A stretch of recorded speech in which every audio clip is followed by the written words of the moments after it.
এই পাহাড়তলির পবিত্র কৈবল্যধাম আশ্রম সৃষ্টির সময় মহাযোগী স্বামী জগদানন্দের সময়ের ওই দেবগৃহ টিনের ঘরখানা বর্তমান ছিল।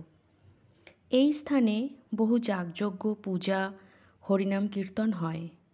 এই চিরপবিত্র পাহাড়ের মধ্যে লুক্কায়িত সাধনক্ষেত্রকে শ্রী শ্রী ঠাকুর রামচন্দ্রদেব দেখামাত্রই চিনিয়া নিলেন। ঠাকুর জানিতেন ইহাই দেবতাদের ক্রীড়া ও যজ্ঞভূমি। অন্তর্যামী তাই এই স্থানকেই আশ্রমের জন্য নির্বাচন করিলেন। যে ভক্ত কীর্তনিয়া প্রাণহরি দাসস্বামী জগদানন্দের সময় এইখানে আসা যাওয়া করিতেন, তিনি কৈবল্যধাম সৃজনের পর শ্রী শ্রী ঠাকুর যেদিন এই আশ্রমে শুভ পদার্পণ করেন, সেই দিন এই আশ্রমে কীর্তন করেন। প্রবীণ ভক্ত শৈলেন চক্রবর্তীও কীর্তন করেন এবং তদ্বধি শ্রী শ্রী ঠাকুরের অশেষ কৃপা ও নাম পান। তাহারাই এই আশ্রমের প্রথম, বলিতে গেলে প্রথম কীর্তনিয়া। তাহারা প্রায়ই এই কৈবল্যধাম আশ্রমে কীর্তন করিতেন।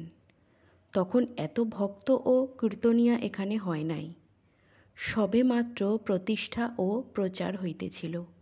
এই আশ্রম মাহাত্ম্যে এই ইতিবৃত্ত তাহার সহজ প্রদান করিতেছে। এই পাহাড়খানে রাস্তা জায়গা শ্রী শ্রী ঠাকুরকে আশ্রমের পাহাড়ের দানপত্র মূলে অর্পণ করেন।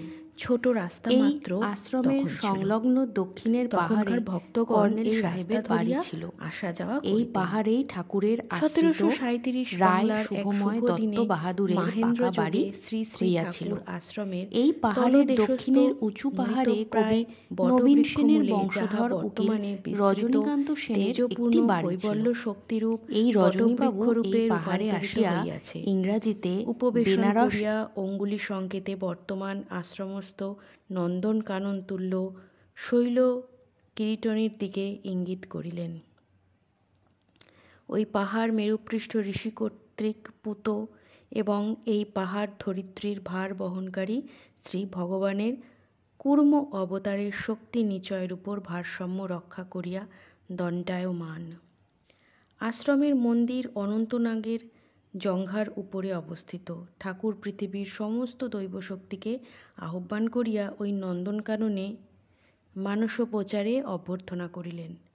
তাহার শব্দ ব্রহ্মবাণীতে আসনের স্থান নির্দিষ্ট হইল। ঠাকুর আর উপরে উঠিলেন না। ভক্তবৃন্দ আনন্দে জয়ধ্বনি দিলেন। আশ্রমের স্থান নির্বাচিত হওয়ায় আশ্রম রচনার কাজ আরম্ভ হইয়া গেল। জয় রাম, জয় গোবিন্দ।